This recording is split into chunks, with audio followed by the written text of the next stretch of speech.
dando inicio y poniéndonos en materia ya en nuestro congreso, quiero empezar hablando de dónde venimos, de lo que viene sucediendo y dar un poquito de contexto frente a lo que viene pasando en el mundo, claramente. Entonces veníamos de un estado como colaboradores y un estado en el mundo de tranquilidad, un estado de pronto de zona de confort, un estado donde se nos venían presentando temas de trabajo presencial, donde pocas compañías se estaban montando en temas de teletrabajo, trabajo en casa.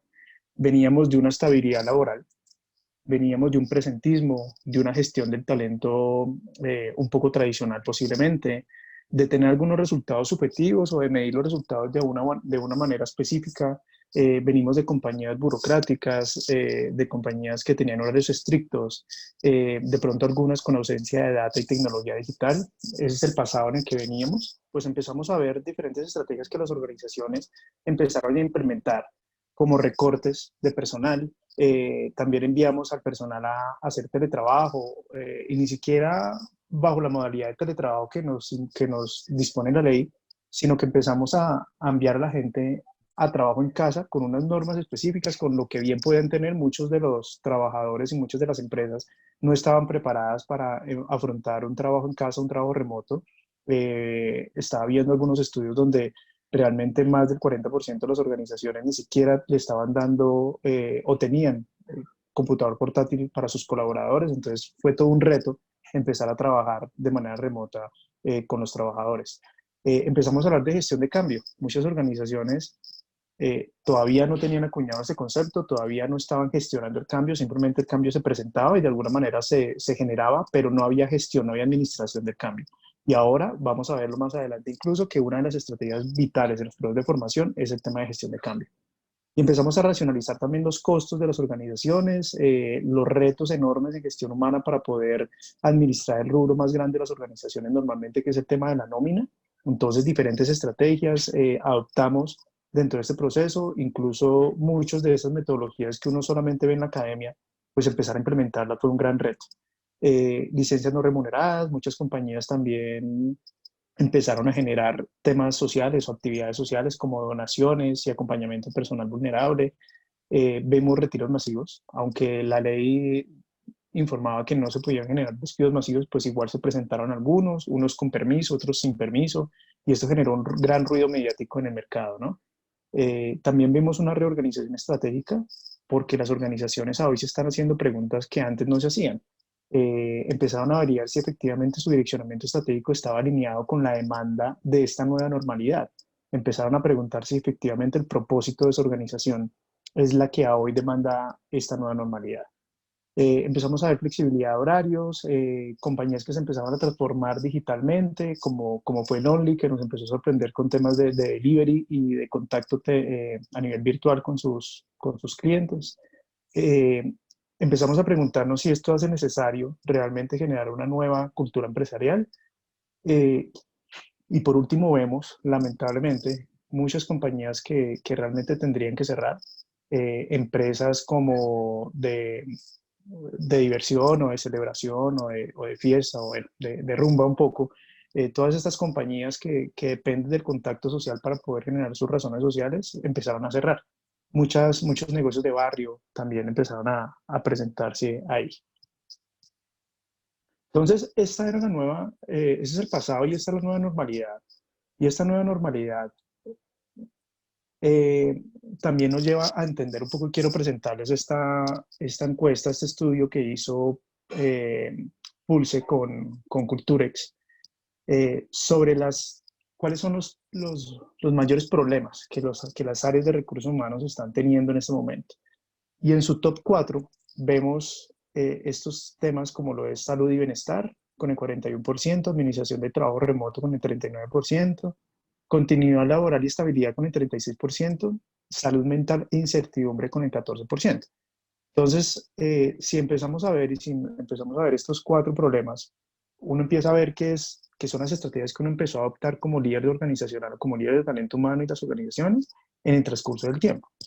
Entonces vemos que inicialmente la preocupación de todas las organizaciones cuando empezamos a hablar del COVID era el tema de salud y bienestar, ¿no? Implementamos medidas de geles antibacteriales, algunos protocolos dentro de las organizaciones, pero seguíamos estando presencialmente en las organizaciones. Después de ello, el reto cuando entramos a cuarentena era administrar el trabajo remoto, ¿no? Entonces, después, ¿cómo administramos ese trabajo? Si tenemos evidentemente las herramientas necesarias para hacerlo, cómo manejar el liderazgo de nuestros equipos, bueno, y un sinnúmero de retos en el tema del trabajo remoto. Después de eso, la duda era, listo, ok, ya estamos en cuarentena, la organización no está generando ingresos, ¿qué es lo que viene a suceder después? Bueno, ¿qué vamos a hacer con los trabajos? ¿Qué vamos a hacer con nuestros colaboradores? Y la continuidad laboral y la estabilidad viene siendo la preocupación número 3 en este top. Y es que muchas organizaciones, como lo veríamos en la presentación, en la diapositiva slide anterior, empezamos a generar medidas de suspensión, de retiros, cancelación de contratos de las personas en periodo de prueba, bueno, un sinnúmero de medidas que afectan la continuidad laboral y la estabilidad. Y por último, a hoy, ya estando en cuarentena, después de un poco más de 2 meses o 2 meses de estar en, en este proceso de cuarentena, pues la preocupación más grande es la salud mental y la incertidumbre de nuestros colaboradores. A hoy ese es el gran reto, poder administrar ese proceso porque finalmente entender que esta ya es la nueva normalidad, que debemos convivir con ello porque debemos pasar de un estado de prevención, que obviamente hay que seguirlo haciendo, a un estado de afrontamiento, un estado de productividad del capital humano. Es algo que tenemos que lograr hacerlo y tenemos que lograr hacerlo con las condiciones que a hoy nos demanda esta nueva normalidad. Entonces, estos son los retos. Entendiendo esto y este contexto un poco rápido y general de lo que ha venido sucediendo, la pregunta es, ¿cuál es la prioridad de gestión humana? ¿Cómo afrontar el reinicio de las operaciones de cara a talento humano? Y para empezar a trabajar y hablar de esto, quiero darle el paso a nuestro experto en bioseguridad para darle continuidad al primer tema, a Cristian, quien nos empezará a hablar de todo el proceso de bioseguridad. Entonces, Cristian, el auditorio es tuyo. Muy buenos días para todos. Muchas gracias, Oscar, por tu intervención y tu contextualización sobre los temas de COVID-19 en el país y cómo se ha desarrollado un poco y los retos que tenemos que manejar y que tenemos que afrontar. Entonces, bueno, vamos a hablar un poco sobre ese contexto normativo. Es importante evidenciar pues que Colombia ha tenido un sinnúmero de normas y ha generado una articulación a este tipo de lineamientos para poder ejecutar e implementar realmente pues toda la parte de medidas que ha generado y alternativas que emiten las entidades de salud y la entidad más grande pues que la OMS en relación al COVID-19. Entonces, bueno, hablemos un poco de que el país ha emitido en este periodo de emergencia y de contingencia más de 50 normas para afrontar el COVID-19. Dentro de esos lineamientos y de esas normas, vemos que ha emitido unas resoluciones y unas circulares donde delimitan unos protocolos y unos lineamientos para que las empresas puedan reactivarse y puedan desarrollar sus labores como lo estaban haciendo de manera antes o preventiva al COVID-19. Entonces vemos que el gobierno saca diferentes resoluciones por sectores. Entonces vemos que hay unas para el sector pecuario, para el sector de agua potable y saneamiento básico, para infraestructura y transporte y sector transporte. Entonces empezamos a ver que hay lineamientos muy particulares para cada desempeño de cada sector. Vemos que en el sector de infraestructura y el sector de transporte se articulan unas medidas muy particulares.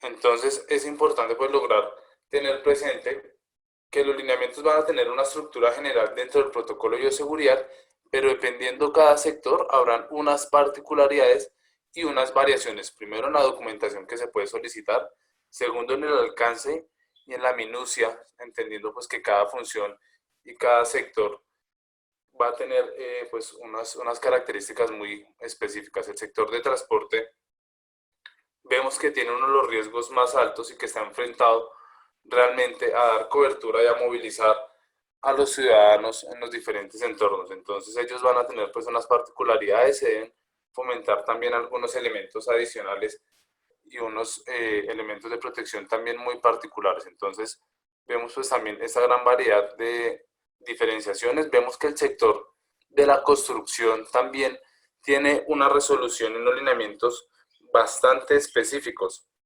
Entonces, es importante validar que para el sector de la construcción, uno de los parámetros que nos piden es que realmente tengan por cada 100 personas que están trabajando en una obra, haya una persona que controle desde la parte de seguridad y salud en el trabajo y que dé realmente cumplimiento a los protocolos de bioseguridad. Entonces es importante pues lograr esta articulación y que realmente pues en el sector de la construcción se logre adaptar los protocolos de bioseguridad. En el sector de la construcción hacen una requisición de un documento adicional que va a tener unas características muy particulares y va a tener pues realmente diferenciadores a los otros sectores, entendiendo que este sector de la construcción, cuando desarrolla sus labores, los hace realmente en espacios pequeños y donde tienen que haber varios actores ejerciendo su labor de manera simultánea para poder lograr y desarrollar pues su meta, que es edificar algún tipo de infraestructura. Un sector también que es muy particular es el sector de la manufactura.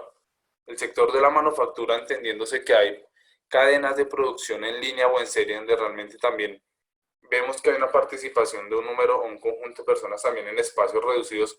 Entonces, entendiendo esas necesidades, se genera unos lineamientos también demasiado particulares. Es importante entender que hay unos lineamientos por los sectores, pero también muy seguramente no todos los sectores están en estas normas que estoy o haciendo mención en este momento. Entonces, es importante validar que el gobierno ha dado dos lineamientos a nivel general. Está la resolución 666 y la circular 015. Estas dos normas hacen referencia a que si el sector en el cual ustedes se encuentran desarrollando sus labores no tiene una normatividad específica, deben acogerse a estos dos tipos de normas para poder ejecutar y formalizar sus protocolos de bioseguridad. Entonces es muy importante que las tengan presentes debido a que esa va a ser la norma a la cual se deben acoger si no tienen realmente una norma para su sector específico. Entonces pues es importante empezar a ver este tipo de relevancias y singularidades. Bueno, entonces evaluemos realmente qué ha hecho el gobierno y miremos qué está haciendo el gobierno en la actualidad para lograr mitigar esta contingencia del COVID. Entonces, como lo veíamos, ha emitido una serie de normas para mitigar el contagio del virus. Esa parte normativa, primero, es bastante cambiante. Entonces, dependiendo de los escenarios, que es otra de las medidas que hace el gobierno, es identificar esos escenarios y ir generando adaptaciones en las normas. Vemos que se están tomando medidas para reactivar la economía y que muy seguramente por el efecto acordeón que tiene este virus, cuando hablo del efecto acordeón, hablo de esas variantes y vertientes que puede tener el desarrollo del virus, pues van ajustando las medidas. Puede que vayan abriendo la amplitud y abriendo la libertad hacia la ejecución y activación de sectores, pero pueden haber momentos que si se llega a elevar la curva de contagio, muy seguramente empiecen también a generar medidas restrictivas. Entonces vemos que realmente pues van a haber diferentes escenarios del desarrollo del virus y que van a haber medidas sectorizadas. Esto también es bastante relevante identificar que el gobierno, de la mano de la presidencia, ha alternado unas medidas donde los alcaldes y gobernadores pueden tomar diferentes decisiones. Vemos realmente que el desarrollo del virus no es igual y hegemónico en las diferentes aristas del país. Entonces, tenemos ciudades o departamentos donde realmente la curva tiene un crecimiento más bajo o un crecimiento más rápido. Entonces, los alcaldes o los gobernadores toman medidas adicionales. Puede ser que las medidas sean más restrictivas o sean más flexibles. Entonces, pues es también entender que hay un contexto normativo general, pero también tenemos que alinearnos un poco a esas medidas que han dado los gobernadores y los alcaldes de los diferentes territorios. Importante tener y hacer una reflexión en esa parte normativa es estar validando las actualizaciones que tiene el gobierno, entendiendo que esto va a tener unos cambios normativos más que todo en la parte restrictiva al momento de estar en contextos o ambientes donde se comparta con diferentes personas. Entonces, tenemos que estar abiertos a que muy seguramente podemos tener cambios de escenario, como lo decía, donde pasemos de un escenario de una apertura económica total a un cierre, dependiendo pues ese efecto acordeón que les hacía mención. Hablemos un poco más de los protocolos de bioseguridad, entendiendo ya este contexto normativo y evidenciando realmente todo el esfuerzo que ha hecho el gobierno para generar unos lineamientos desde la bioseguridad y hablemos pues también las generalidades de estos protocolos de bioseguridad.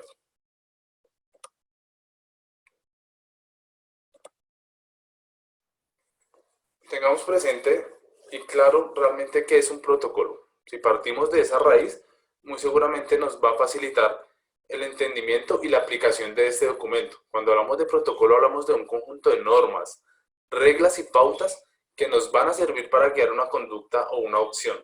Entonces vemos que realmente los protocolos van a ser el paso a paso y tiene que ser la minucia donde le diga realmente al empleador y al empleado qué hacer en los diferentes escenarios. Se habla que los protocolos tienen que tener esta minucia y diferentes rutas de acción, entendiendo pues que lo estamos enfocando a bioseguridad y que dentro de las normas y la resolución 66 hacen una aclaración y un énfasis bastante importante y dicen que los protocolos de bioseguridad realmente van a implementar unas acciones que nos van a garantizar una continuidad asertiva de las actividades de nuestras organizaciones. Entonces vemos que realmente es una herramienta que nos va a apalancar a que podamos seguir desempeñando las labores y las tareas. Entonces es muy importante ver los protocolos desde este énfasis y tener presente que estos protocolos tenemos que hacerlos extensos a las diferentes entidades o participantes o personas con las cuales tenemos contexto o contacto, hablándose y entendiéndose de los proveedores, personas que estén contratadas de manera indirecta con la organización o tengan un vínculo de algún servicio o labor. Es importante también darle cobertura dentro de esos protocolos a esta población y a estas personas. Entonces, hay que tenerlo muy presente porque a veces interiorizamos las normas solo para nuestra organización y se nos olvida que tenemos una responsabilidad y corresponsabilidad con estos actores.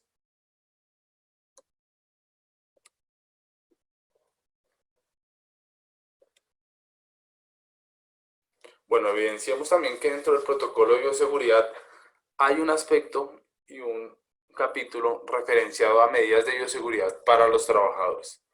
Entonces empezamos a ver que hay unos lineamientos generales, pero también hay unos retos bastante interesantes donde tenemos que ser creativos e innovadores para articular estas medidas en los diferentes contextos. Iniciamos con el lavado de manos. Entonces, el lavado de manos en una empresa o una organización donde realmente haya un suministro de agua y jabón, pues va a ser bastante viable hacerlo.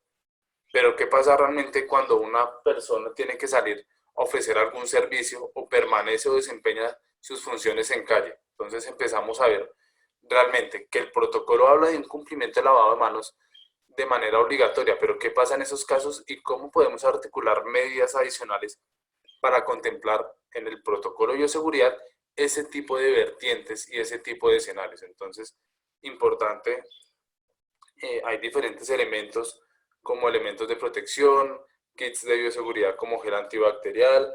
Hay empresas o organizaciones que están dotando, dependiendo las funciones y los escenarios, de lavamanos portátiles. Entonces empezamos a ver que ante esa dificultad empiezan a salir diferentes tipos de soluciones de manera creativa. Entonces, primero plantear ese tipo de escenarios y dar la posibilidad de que se pueda desarrollar y cumplir esos lineamientos de bioseguridad realmente en esos contextos que son adversos y que realmente nos generan un reto al momento de implementar ese tipo de medidas. Otra medida es el distanciamiento social en oficinas y lugares de trabajo. Hablábamos y veíamos un poco dentro de la normatividad que hay unos sectores que realmente se les dificulta esta medida, pero también viene nuevamente la creatividad al momento de organizar las oficinas y de generar esa segmentación por áreas para empezar a generar un desarrollo de las labores de manera profesional y cotidiana. Muy seguramente no todos los entornos van a poder generar este distanciamiento social, pero sí pueden hacer algunas adecuaciones, optar por otras medidas que permitan implementar pues esos protocolos de bioseguridad y que bajen el riesgo. Realmente estos lineamientos son orientados a mitigar ese riesgo de contagio. Entonces es cómo podemos aplicar los lineamientos o buscar medidas alternativas que ayuden a mitigar el riesgo realmente. Es lo que es benéfico y lo que es positivo para la organización. Vemos también y nos hablan de unos tamizajes para los trabajadores, contratistas vinculados mediante contrato de prestación de servicios o de obra o de más personas que estén en las instalaciones y que tengan un vínculo o tengan un nexo con el lugar de trabajo. Entonces veíamos nuevamente que en este tipo de ítems nos hacen énfasis y nos recuerdan la importancia de articular no solo a los trabajadores, sino pensar también en esos escenarios donde se tiene que incluir a las personas que tienen vínculos o visitan las organizaciones.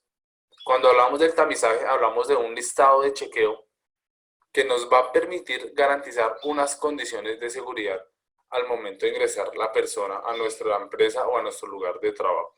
Entonces, realmente, mediante este tamizaje, pues es tener esas medidas de precaución, entendiéndose que se evalúan unos síntomas, unos riesgos y unas probabilidades de que la persona venga o tenga el virus del COVID-19. Entonces, tengamos muy presente ese tipo de medidas como el tamizaje, porque realmente tenemos que llevarlas de manera articulada y de manera organizada y aplicarlas. La norma dice que debemos aplicarlas diario. Entonces, empecemos a evaluar cómo vamos a optimizar ese proceso y a poder sistematizar ese tipo de procesos. Algo que es muy importante y que se articula son estos dos, que es el manejo de modalidades de trabajo y la segmentación por horarios. Estos dos van a tener un rol bastante importante entendiendo que las organizaciones no pueden tener un cúmulo de personas en un lugar de trabajo bastante elevado. Entonces podemos realmente, cuando hablamos de modalidades de trabajo, hablamos de que las personas que realmente puedan desempeñar sus labores desde casa y puedan hacer trabajo remoto, que es la medida que ha dictado el gobierno, realmente desempeñen sus labores desde ese punto. Hacerles la invitación de que ustedes, desde los equipos directivos de sus empresas, evalúen qué personas realmente tienen que ir a la oficina y si realmente con qué frecuencia lo tienen que hacer para que empecemos a mitigar ese riesgo y si tenemos las personas trabajando desde la casa, pues realmente va a ser una persona que va a estar menos expuesta a este tipo de contagios. Entonces, esa modalidad de trabajo hay que tenerla presente. Algo adicional sobre la modalidad de trabajo es que tenemos que reportarla a la ARL. La resolución 666 nos hace mención de que debemos hacer un reporte a las ARLs y ellas deben darnos pues un seguimiento y una cobertura de estos escenarios. En caso o por qué se tiene que hacer este reporte, en qué casos. En caso de que se llegara a presentar un accidente, realmente nos garantiza una cobertura y nos garantiza que la ARL haya tenido una información previa sobre esta modalidad de trabajo que está desempeñando el trabajador. Entonces puede ser modalidad mixta, puede ser que el trabajador vaya 2 o 3 días a la organización y un número de días pues trabaje en su casa. Entonces, importante adaptar este tipo de modalidades. Si realmente vemos que es una empresa donde tienen que estar los trabajadores operando una máquina, desempeñando una tarea de manera presencial, podemos manejar una segmentación por horarios entendiendo que hay una cadena y un ciclo productivo. Entonces, es la modalidad que realmente elijamos o el tipo de horario que nos va a permitir que la organización tenga un desarrollo bastante efectivo y que sigamos con nuestra productividad. Es importante hablar también de los elementos de protección, identificando pues que los elementos de protección, el gobierno ha sacado una normatividad y unas especificaciones. Entonces el gobierno ha dicho que realmente las personas que tengan riesgo directo, entendiéndose como riesgo directo, las personas que están expuestas a un paciente o a un caso sospechoso de COVID, entendiéndose el sector de la salud, pero no solo el sector de la salud, hablemos de ese personal administrativo, de vigilancia, de servicios generales que está en ese mismo hospital o en ese mismo lugar donde atienden los pacientes de COVID-19. Estas personas también se les debe brindar protección y elementos de protección por parte de la ARL. Entonces, hacerle la invitación a las personas que tengan ese riesgo y esas características que acabo de hacer mención, realmente tengan una comunicación con su ARL y definan cómo van a hacer esa entrega de elementos de protección. Habiendo hecho esa aclaración, pues las demás entidades, organizaciones y empresas deben suministrar los elementos de protección. Entonces vamos a ver 3 características bastante fundamentales y bastante importantes al momento de definir los elementos de protección. Entonces, primero definamos los elementos de protección personal. Seleccionemos elementos que realmente sean funcionales para el riesgo biológico. En el mercado hay una gran gama de elementos de protección que realmente a veces no generan, haciendo el análisis costo-beneficio, no generan mucho ese impacto. Entonces, es importante también tener esta parte presente porque realmente vemos que hay una afectación de este tipo de entidades. Algo que es importante y hacer mención es la parte de la industria que tiene contacto con un servicio a nivel o atención de público. Entonces, pues es importante también tener estos dos aristas y entender que las diferentes empresas pues van a tener unos desempeños muy particulares en estos contextos. Las empresas en la parte productiva pues muy seguramente van a tener diferentes elementos de protección para un riesgo que ya venían trabajando. Entonces es articular estos dos contextos. Venimos de un ejemplo, una empresa del sector de la construcción que viene con unos elementos de protección para un riesgo específico. ¿Cómo adaptamos ese tipo de elementos de protección de bioseguridad y los mezclamos o generamos pues realmente la simplificación con estos dos riesgos? Entonces es bastante importante tener esas dos articulaciones. Y por último, se habla de una exposición de los elementos de protección personal, entendiéndose que estos elementos de protección personal, como los tapabocas, son elementos y guantes son elementos de bioseguridad.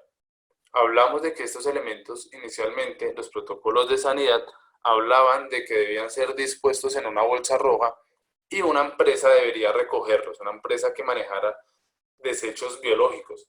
Entendiéndose la contingencia y el número de desechos biológicos y organizaciones y empresas que van a sacar este tipo de elementos, el lineamiento del Ministerio de Salud es que dispongan estos elementos en bolsa negra y los almacenen aparte. Entonces vemos pues que realmente se está dando una flexibilidad por parte del gobierno en la disposición de estos elementos de protección personal y pues que realmente tengamos un recipiente para disponerlos de manera aparte y en una bolsa negra preferiblemente. Son los lineamientos que ha dado el Ministerio de Salud para hacer la disposición de estos elementos. Bueno, vamos a hablar también de otro capítulo bastante importante y relevante, que es la limpieza y la desinfección en tiempos de COVID. ¿Cómo establecer un plan de limpieza y desinfección según los lineamientos del plan de saneamiento básico y llevar una trazabilidad, entendiendo que muchas de las organizaciones y empresas ya tenían un plan de limpieza y desinfección? Hablamos de que pues todas las empresas hacían una limpieza y una desinfección de manera frecuente, pero ahorita tenemos un reto y es adaptar esos protocolos de limpieza y desinfección a tiempos de COVID-19. Entonces es importante, primero, identificar los actores, hablando de las personas de servicios generales que nos prestan ese tipo de apoyo en el desempeño de estas tareas de limpieza y desinfección. Pero también pueden haber otros actores y hay una corresponsabilidad. ¿Qué pasa en las empresas que tienen el proceso de limpieza y desinfección tercerizado, que contratan una empresa que envía a una persona de servicios generales a realizar la limpieza en nuestras oficinas? O también cómo podemos tener control bajo la modalidad de coworking, entendiendo esa modalidad como un subarrendamiento de unas instalaciones y que las personas que subarriendan pues brindan los servicios de cafetería, limpieza, desinfección, servicios generales, recepción. Entonces es también ver que hay un escenario general, pero también hay unos actores que pueden impactar e influir en este proceso de limpieza y desinfección. Entonces, importante que ustedes evalúen realmente si lo están haciendo con el personal de servicios generales, que ese personal esté capacitado en la parte de limpieza y desinfección, pero en tiempos de COVID que realmente va a tener unas particularidades. Y evidencio mucho cuando realizo las capacitaciones de limpieza y desinfección y de planes de bioseguridad y esta parte de saneamiento básico, que a veces no tenemos conocimiento de cómo se hace una buena limpieza y una buena desinfección. Y que realmente estos elementos son una medida bastante efectiva para ayudar a mitigar y a controlar el riesgo del COVID. Entonces, validemos realmente si nuestro personal está capacitado para hacer la limpieza y desinfección, si realmente sabe manejar las sustancias químicas. Algo que pasa muy frecuente es que en estos tiempos de COVID, de pronto un poco el miedo exacerbado genera que cambiemos nuestras sustancias o que generemos medidas adicionales en pro de la prevención. Entonces compramos sustancias químicas que son bastante fuertes, se las damos al personal de servicios generales, pero realmente no lo manejamos como debería manejarse si no capacitamos al personal de servicios generales para que le den un buen manejo y un uso responsable a estas sustancias. Entonces, importante, antes de comprar una sustancia, validen la ficha técnica, evalúen y lean de pronto unos parámetros y aspectos para que el personal de servicios generales realmente tenga el conocimiento de cómo utilizar las sustancias. Si estamos manejando otros actores, validemos que ellos estén capacitados, validemos qué sustancias están utilizando y cómo van a realizar el procedimiento y cómo van a evidenciar esa trazabilidad. Entonces vemos que hay planillas donde registran el lavado de baños, donde se deben registrar el lavado de manos, los protocolos de limpieza y desinfección. Entonces, si es una empresa tercerizada o no está a cargo o bajo nuestra responsabilidad hacer la limpieza y la desinfección, garanticemos que la persona o la empresa que está prestando el servicio lleve trazabilidad, que realmente cuando se presente una visita, cómo vamos a nosotros o cómo nosotros hacemos para mostrar unas evidencias y soportar que realmente sí se está haciendo de manera correcta y que la persona que nos está prestando el servicio tiene unos conocimientos y unas capacitaciones idóneas. Entonces, las personas que tengan actores tercerizados, iniciemos esas comunicaciones con esas empresas y realmente validemos cómo podemos aplicar ese tipo de protocolos y esas documentaciones de soporte. Bueno, vamos a hablar de un caso y una ruta que está y debe estar establecida en el protocolo de bioseguridad, y es qué hacer en caso de sospecha o contagio de COVID-19. Entonces, bueno, primero manejemos unas rutas de prevención y manejo de situaciones de riesgo de contagio. Establezcamos unas rutas donde se nombren los responsables y una serie de acciones que se deben desplegar al momento de encontrar unos escenarios. Entonces vamos a encontrar 3 escenarios que se pueden presentar en las organizaciones en tiempos de COVID. El primero, ¿qué hacer si es sospechoso por síntomas? Si la persona reporta su tamizaje o se comunica con el supervisor o formaliza que tiene síntomas, entendiéndose síntomas como fiebre mayor a 38, congestión nasal, dolor de garganta, dolor de cuerpo, dolor de cabeza, diarrea o malestar estomacal, este núcleo o conjunto de síntomas es un riesgo para las organizaciones. Entonces, cuando una persona tiene un síntoma, tenemos que tener una ruta establecida y saber qué hacer con esa persona. Saber cómo le tenemos que dar un manejo de manera previa antes de ingresar o si antes de reportarse a trabajar, si la persona pues tiene un canal de comunicación para hacerlo. Pero también evaluar qué pasa si la persona tiene síntomas o desarrolló los síntomas a mitad de la jornada laboral. Entonces, una particularidad es que dice el protocolo de bioseguridad que debemos tener al menos un lugar donde ubicar a la persona de manera aislada mientras nos ponemos en contacto con las entidades o la persona se remite a su vivienda para bajar el riesgo de contagio. Entonces, hay que evaluar todos los escenarios, hay que evaluar el responsable. Si la persona llega a tener síntomas en la jornada laboral, ¿quién va a ser el encargado de manejar el caso? ¿En dónde se va a aislar la persona? ¿Qué variantes y quién va a hacer el reporte a las entidades? Entonces, a veces se colocan los protocolos de manera general, aislar la persona y reportar las entidades, pero ¿quién lo va a hacer? ¿Será que tenemos uno o dos actores capacitados para actuar y saber qué hacer en esas circunstancias? ¿O de pronto la persona que es sospechosa de síntomas es la misma persona que realiza el protocolo y no tenemos otra persona capacitada para ejecutar este tipo de protocolos? ¿O de pronto en el momento en que se presentó la situación no está la persona capacitada para manejar el protocolo? Entonces tratemos de difundir al menos 2 responsables y a nombrar unos actores y unas rutas. Tengamos esos protocolos de manera visibles también, y esas rutas de manera visibles.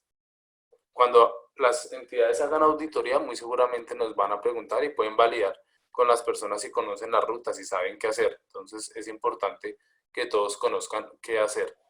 Segundo, ¿qué pasa si es sospechoso por cerco epidemiológico? Cuando hablamos del cerco epidemiológico, hablamos de ese conjunto de personas que han tenido contacto o tuvieron contacto con una persona confirmada de COVID-19.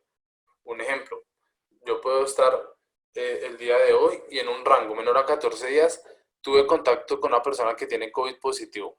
Yo en este momento sería un caso sospechoso por cerco epidemiológico y debería reportarme si tengo conocimiento de esa persona y debería aislarme y activar una ruta también. Entonces, evaluemos que realmente puede que yo no tenga síntomas, pero si he tenido contacto con una persona de COVID-19 en un rango de 14 días, que es el tiempo que duran en incubar el virus, tengo que hacer esas medidas de prevención. Entonces también tengamos presentes esos escenarios. Si alguien está trabajando y lo llaman y le confirman que un familiar con el cual vive tiene COVID-19, ¿qué hacer en esos escenarios? ¿Qué ruta vamos a activar? Evaluemos si la persona está preparada para trabajar desde casa o cómo afecta o qué impacto va a tener.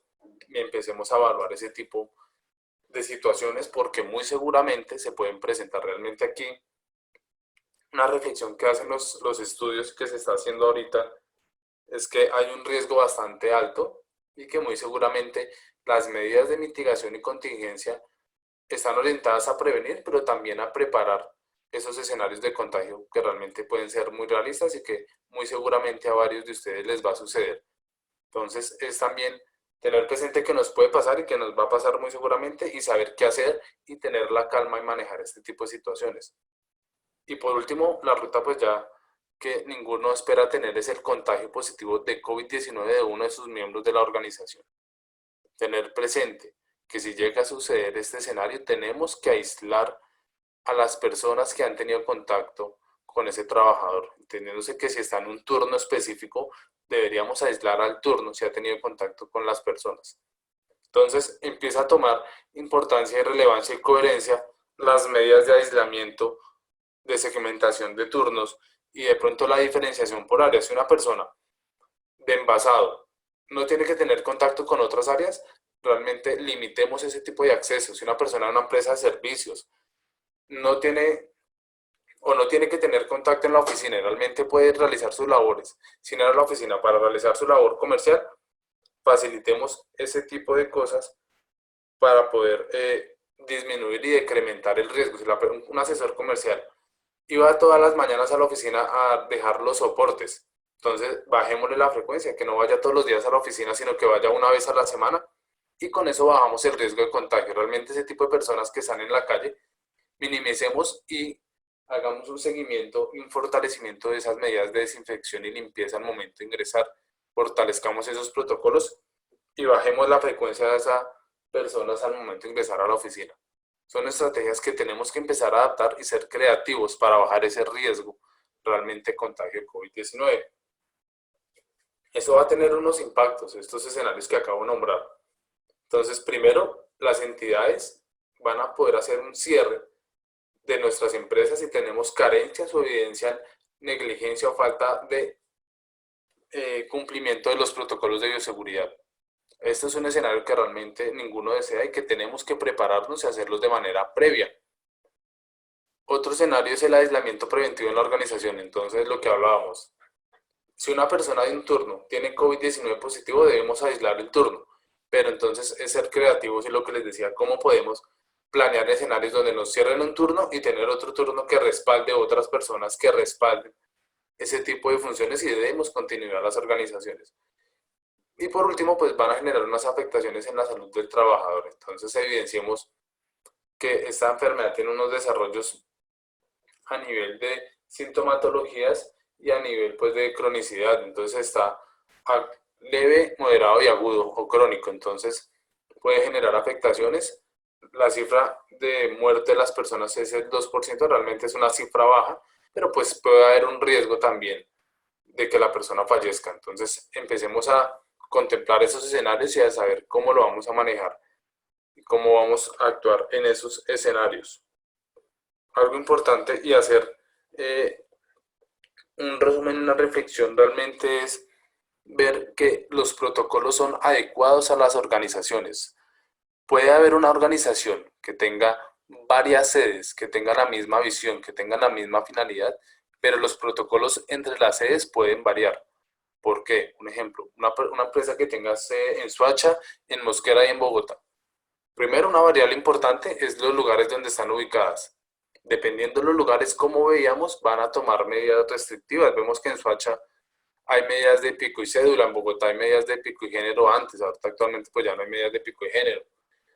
Hay medidas y protocolos adicionales en las diferentes ciudades. Entonces, evaluemos ese tipo de variables, porque a veces generamos un protocolo de bioseguridad para las empresas a nivel nacional que tienen sedes en diferentes regiones o lugares. Entonces, generalizamos esos protocolos de bioseguridad y cuando vamos a ver la funcionalidad realmente no es viable y no se puede hacer. Entonces, validemos ese tipo de variables porque es uno de los errores más frecuentes.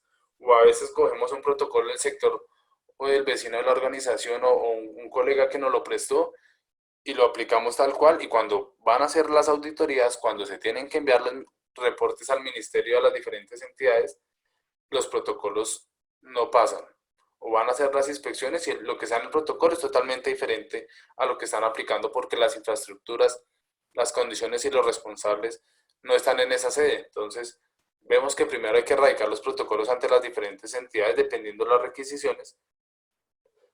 Entonces van a validar y el protocolo le dice, bueno, ¿dónde está el supervisor de obra con el nombre tal que es la persona que debe hacer el tamizaje? Dice, no, es que él está en la otra sede. Entonces empezamos a encontrar ese tipo de variables incoherencias cuando generalizamos y copiamos los protocolos. Hablemos de algo importante. Y ya cerrando un poco la parte de protocolos, hablemos de ese rol del empleado y del empleador en tiempos de COVID y cómo vamos a lograr mitigar y a generar medidas y a tener pues unos controles. Entonces hablemos que el empleador tiene que hacer vigilancia de la salud de los trabajadores en el contexto de implementación de los protocolos de COVID-19. Hay aquí unas palabras bastante importantes y que tenemos que darle una relevancia bastante alta. Cuando hablamos de vigilancia de la salud de los trabajadores, ¿cómo hacemos la vigilancia de la salud de los trabajadores? Mediante el tamizaje que nombré. Entonces, vemos que hacen referencia en esta parte de manera indirecta al tamizaje que se debe aplicar diario. Entonces, lo nombran en varias partes del protocolo de manera indirecta, no con la palabra tamizaje, pero sí tenemos que articularlo y hace referencia a ese tamizaje donde vamos a verificar unas preexistencias médicas. Cuando hablamos de preexistencias médicas, hablamos de problemas cardíacos, pulmonares, variables como la edad, enfermedades o problemas de autoinmunodeficiencia, donde vemos que hay unos riesgos más altos. Entonces, es evaluar ese tipo de variables. Prevengan y prevean con las personas de su organización qué personas tienen preexistencias médicas que puedan afectarle realmente pues el desarrollo de sus labores. Entonces tengamos muy presentes pues realmente ese tipo de variables porque pueden ser factores de riesgo para los trabajadores, que también tenemos que evaluar el impacto que tiene de pronto una persona de un rango de edad específico que tenga un rol bastante relevante en la organización. Entonces, ver ese tipo de variables, si es una persona con un riesgo más alto o unas preexistencias médicas y tiene que ir a la organización, evaluemos cómo vamos a hacer, en qué turnos va a ir, qué tiempos de exposición, cómo vamos a adaptar su oficina, qué elementos adicionales le vamos a dar para que realmente pues sea el riesgo menor. Implementemos unos formatos y unas estrategias de control y llevemos una trazabilidad de la implementación. El gobierno ha definido 3 escenarios: prevención, contingencia y mitigación. Y de los 3 escenarios ha sacado una norma y unos lineamientos que debemos o que debimos haber cumplido de estos escenarios. Digamos, todavía estamos a tiempo de hacerlo. Entonces, en el escenario de prevención, la charla, las capacitaciones; en el escenario de contingencia, los horarios flexibles, las medidas de restricción, segmentación por turno; y en la fase de contingencia y de mitigación ya en especial, los elementos de protección y cómo estamos implementando esos protocolos de bioseguridad. De cada fase debemos llevar trazabilidad, tenemos que tener soportes. Si llega el ministerio y nos dice, bueno, de la normatividad de prevención, ustedes hicieron las capacitaciones, tienen los listados de las capacitaciones, aplicaron las pruebas y los elementos que esto conlleva, de los elementos de protección, cómo los entregaron, con qué formatos, qué frecuencias, dónde están las planillas que firmaron los trabajadores o una evidencia fotográfica. Entonces, tenemos que pensar también en hacer los protocolos, pero llevar la trazabilidad que realmente juega un rol importante en estos tiempos. Lo hablábamos y lo hacemos mención ahorita, el momento de entregar los elementos de protección como responsabilidad del trabajador. Debemos garantizar que se entreguen de manera responsable y oportuna estos elementos de protección a los trabajadores.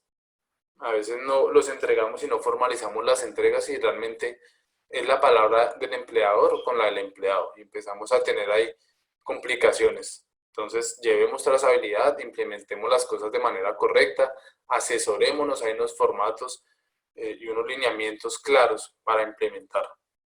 Algo que también es muy común es la comunicación institucional. Debemos establecer un canal de comunicación institucional si no lo tenemos, y si ya lo tenemos, fomentarlo y utilizarlo. Los correos electrónicos, los números corporativos o chats corporativos que tengan establecidos como institucionales. Recordemos que si una persona hace un reporte de manera informal ante un jefe o un compañero, a veces tienen dificultades y no cuentan. Lo mismo nosotros. Si usted le dice de manera verbal unas recomendaciones y el trabajador ese día estaba despistado, no prestó atención y no hizo o no siguió los protocolos y los procedimientos y llega a suceder algo, ¿cómo comprobamos que realmente sí le dimos las instrucciones y las instrucciones que le dimos eran las adecuadas? Entonces, fortalezcamos esos canales de comunicación institucional, hacerles la invitación a que el Ministerio de Tecnología y diferentes entidades han abierto y han dejado posibilidades de herramientas gratuitas para hacer estos canales de comunicación. Entonces, utilizar estos canales de comunicación. Google ha abierto charlas y capacitaciones, otro tipo de entidades como el MINTIC, de la mano del gobierno ha habilitado plataformas. Entonces, indaguemos en ese tipo de páginas qué herramientas nos sirven y cómo podemos llevar realmente un canal de comunicación institucional. Algo importante y relevante en la obligación del empleador es que debemos reportar a la EPS, a la ARL y a la Secretaría de Salud los casos, primero, sospechosos y confirmados de COVID-19. Entonces, tener presente esto porque a veces no hacemos el reporte a las tres entidades y podemos generar dificultades. Si no lo reportamos a la EPS de manera previa, pues vamos a tener de pronto dificultades al momento de la atención. A la ARL, pues, es la que nos asesora y nos brinda un acompañamiento en esa parte de mitigación de riesgos. Entonces, con ella es la que más deberíamos tener acercamientos y generar ese tipo de reportes. Y por último, el gobierno ha hecho una aclaración y es que promovamos el uso del Corona. Cuando hablamos de promover, estamos hablando de que realmente es mediante los canales institucionales, pues realmente socializar ese tipo de medidas como la utilización del Corona en los dispositivos móviles. Bueno, vamos a hablar de un aspecto importante de las consecuencias sancionatorias y legales para el empleador. Entonces, miremos que se pueden presentar diferentes consecuencias. Una de ellas, multas por incumplimiento de los protocolos de bioseguridad o elementos del sistema de gestión de seguridad y salud en el trabajo.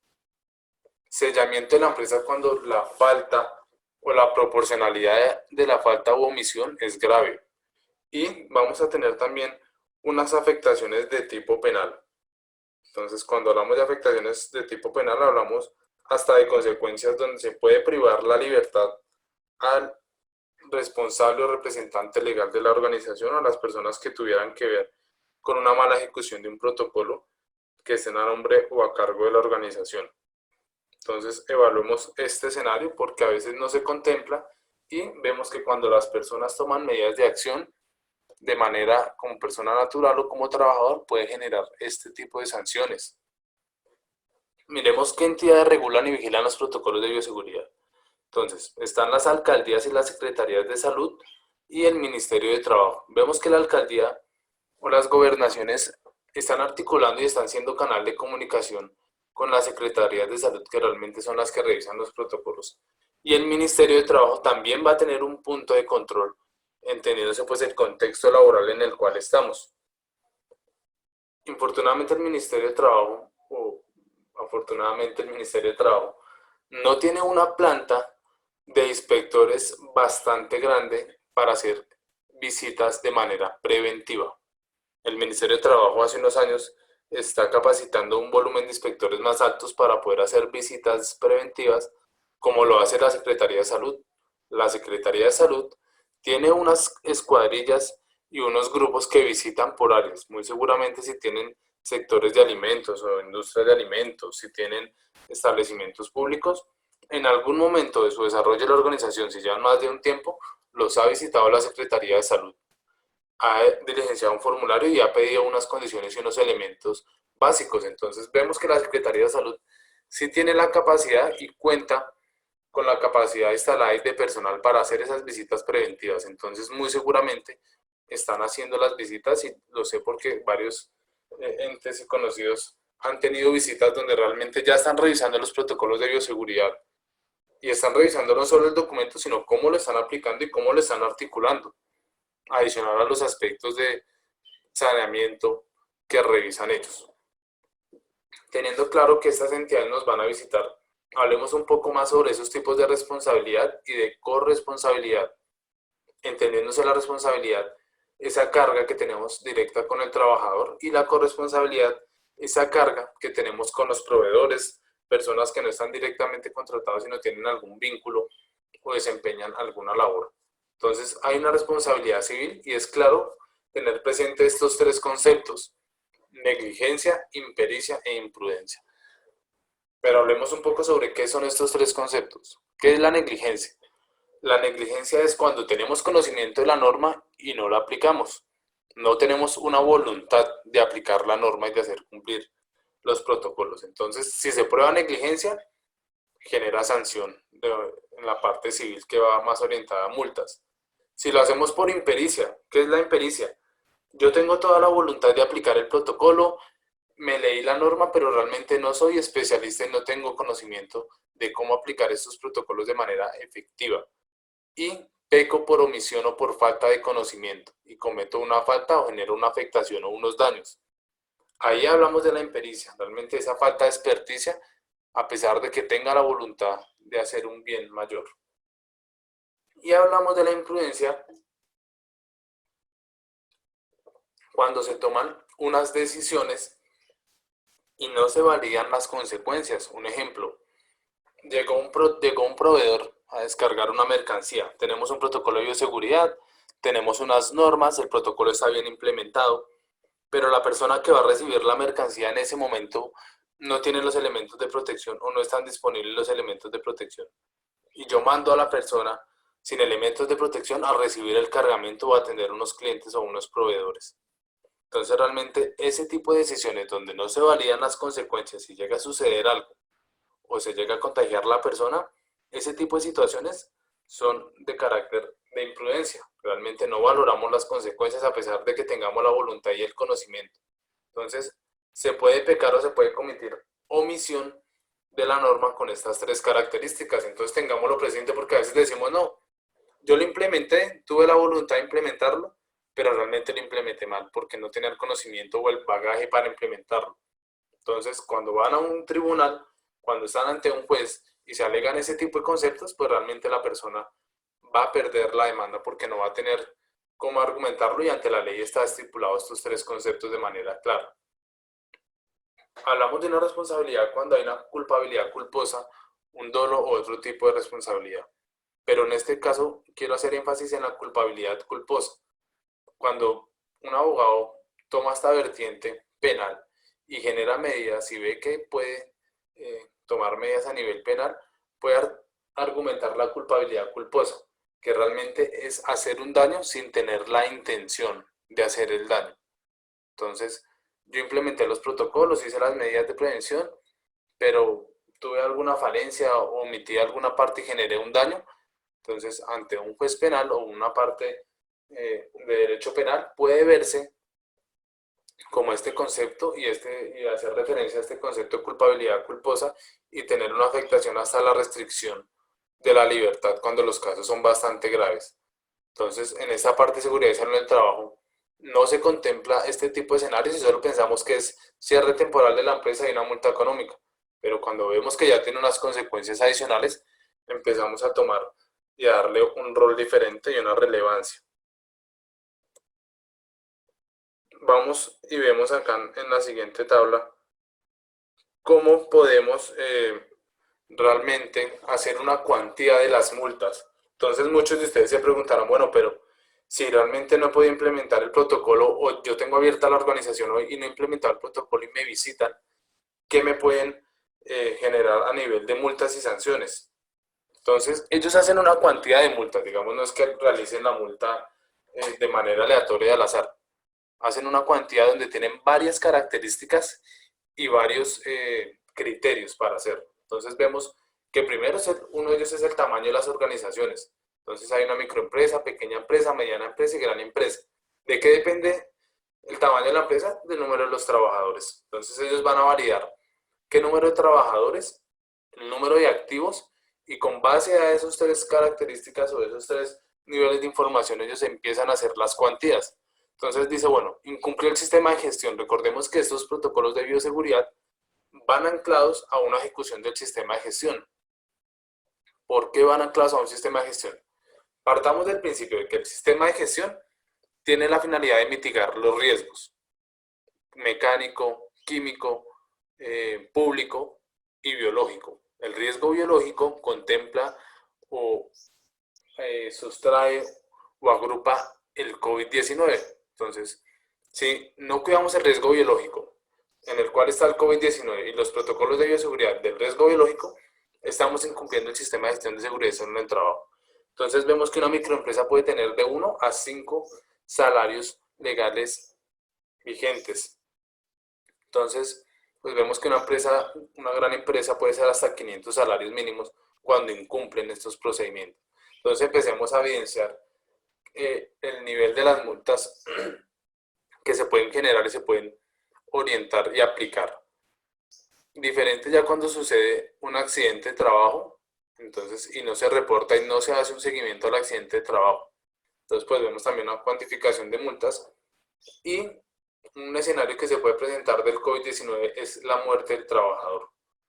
Entendemos que, como lo decíamos, estudios científicos y estadísticas y curvas de otros países y del país dice que el 2% en promedio muere cuando la persona, o mueren las personas que tienen contagio de COVID. Entonces, es un escenario que se pueda presentar y pues vemos las multas. Hablamos de una microempresa que son de 20 a 24 salarios mínimos.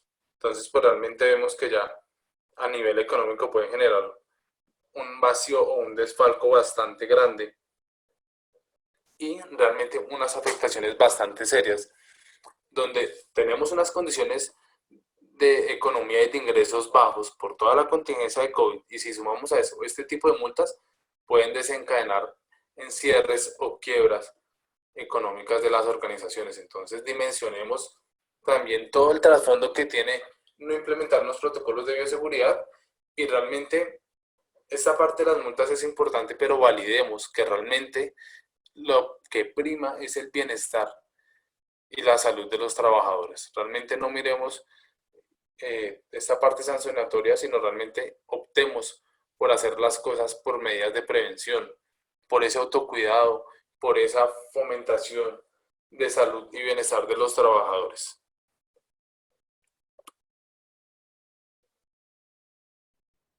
Entonces, bueno, vamos a pasar un poco a la plenaria para poder debatir y generar un contexto de preguntas. Gracias, Cristian, por tu intervención. Creo que fue muy claro para nosotros toda la fase normativa, todas las características pues, que son necesarias en este momento aplicar para poder llevar a cabo pues, el cuidado, obviamente, y la recomendación que nos haces al final de que lo importante realmente es cuidar a nuestro colaborador. La medicina más importante en ese momento es la preventiva, y creo que es lo que nos llama a este momento a la situación a implementar. Entonces, llega el momento de hacer esta plenaria, este segundo proceso de plenaria, donde voy a pararme desde el rol un poco de gerente de recursos humanos, de líder de recursos humanos, y quiero hacer unas preguntas que son pertinentes y que en ese momento también los invito a nuestro auditorio, las personas que están en este momento escuchándonos, para que generen sus preguntas por medio de los chats, por medio de Facebook. También tenemos el acompañamiento, entonces estamos atentos a sus preguntas para poderlas resolver. Inicialmente, quiero, Cristian, que nos cuentes un poco frente al tema de tamizajes, cómo lograr el control de los tamizajes si hay algunos procedimientos o herramientas para lograrlo cuando tenemos diferentes sedes o tenemos varias sedes. ¿Cómo lograr esto? Claro que sí, esta es una pregunta bastante frecuente al momento de validar esos tamizajes y esa implementación. Primero, estamos dimensionando que es un tamizaje que se debe aplicar de manera diaria. Entonces, es importante, primero, si se cuenta con alguna herramienta tecnológica para poder aplicar este tipo de tamizajes y llevar una trazabilidad. Entonces, hay herramientas como Google Forms, formularios o sistemas o ERPs que tengan las organizaciones donde puedan aplicar estas encuestas y estos tamizajes y lleven un control. El MINTIC ha habilitado plataformas y herramientas y está dando capacitaciones también para que fortalezcamos esta parte con actividad. Entonces, realmente, herramientas donde una persona que tenga un celular puede ir haciendo el tamizaje al momento de ingresar los trabajadores y tener la información y la comunicación en línea con las otras regionales y poder fomentar ese tipo de acciones prioritarias y respuestas de manera preventiva y efectivas. Se puede pues aplicar en papel, pero pues realmente aplicar las encuestas en papel requiere un trabajo adicional, donde tenemos que aplicar la encuesta en papel y adicional a eso se tiene que tabular y llevar la trazabilidad en un sistema. Entonces, recomendación, fortalezcamos y generemos esas necesidades de implementar ese tipo de herramientas. Vemos que de pronto no todas las personas van a tener acceso a un celular o a un tipo de elementos, pero sí dentro de los grupos y equipos de trabajo, al menos dotar a alguna persona o al responsable de aplicar el tamizaje con este tipo de herramientas tecnológicas. Yo creo que aquí el reto y algo que es bastante beneficioso es que todas las organizaciones hemos tenido que adaptarnos a esas necesidades tecnológicas, donde realmente, Oscar, como lo planteabas al principio y hacía la reflexión, pasamos de una modalidad presencial en un corto tiempo a una modalidad virtual, donde no estábamos preparados en los hogares con la parte de ergonomía, no estábamos preparados realmente para asumir con elementos tecnológicos, computadores, portátiles, servidores, el trabajar desde casa, pero entonces es ver también cómo nos adaptamos y cómo de manera innovadora y eficiente hacemos estas medidas de prevención y realmente es orientarlo a este tipo de medidas tecnológicas. Gracias, Cristian. Ahí tengo otra pregunta adicional frente al tema de limpieza y desinfección. Eh, Entendiendo que muchas de las estrategias que nos hablabas pues son responsabilidad del empleador, sin embargo hemos venido hablando de que el autocuidado es algo que es valioso, incluso creo que a nivel de medios y a nivel del gobierno lo que más se ha promulgado es el autocuidado. Y de eso depende que la curva se aplane y de eso depende de que la cuarentena se reduzca en el tiempo, de nosotros mismos depende de eso. Entonces mi pregunta iría es, ¿qué estrategias o prácticas podemos trasladar a los colaboradores para este proceso de bioseguridad? Claro que sí, los trabajadores pueden ser un rol y pueden cumplir un rol de apoyo en este momento de COVID-19. ¿En qué sentido? En que ellos pueden apoyar y reforzar esas medidas de limpieza y desinfección, entendiendo que una persona de servicios generales, al fortalecer y aplicar con la frecuencia más elevada los protocolos de limpieza y desinfección, muy seguramente pues va a quedar difícil aplicarlos de manera minuciosa en todos los estados, en todos los lugares o sectores de trabajo. ¿Qué podemos hacer? Busquemos un aliado en los trabajadores, donde les demos unos kits de bioseguridad con las sustancias que no sean riesgosas. Podemos hablar de pronto de sustancias como alcohol y expliquémosles cómo hacer estos procedimientos o protocolos de limpieza y desinfección. Y generemos esos hábitos donde el trabajador, primero, cada 3 horas lave sus manos, que es algo muy importante. Segundo, cada 3 horas también esté con su kit, puede ser un spray, un atomizador pequeño de mano, que ahorita es bastante funcional y común, que él esté dotado y sus elementos donde más contacto tengan, como sus escritorios, sus esferos, herramientas y elementos de trabajo, haga una desinfección y sea un apoyo realmente para hacer este tipo de prácticas. Entonces, son herramientas donde tenemos que ver el trabajador como un aliado y realmente un apoyo para este tipo de herramientas y concientizarlo, que es lo más importante, para que ellos identifiquen que hay un riesgo y con este tipo de medidas vamos a bajar y mitigar ese riesgo. Entonces, es empezar a ver ese trabajador como un aliado, lógicamente capacitándolo y explicándole cómo hacer la limpieza y la desinfección. Un ejemplo, si vamos a limpiar un elemento tecnológico o un dispositivo tecnológico, debe tener unos cuidados y unos materiales especiales. No podemos, un ejemplo, rociarle al equipo prendido el alcohol, pues porque puede generar unos daños a nivel internos. Entonces, hay unas medidas de prevención que realmente se les debe explicar y se les debe articular a ellos.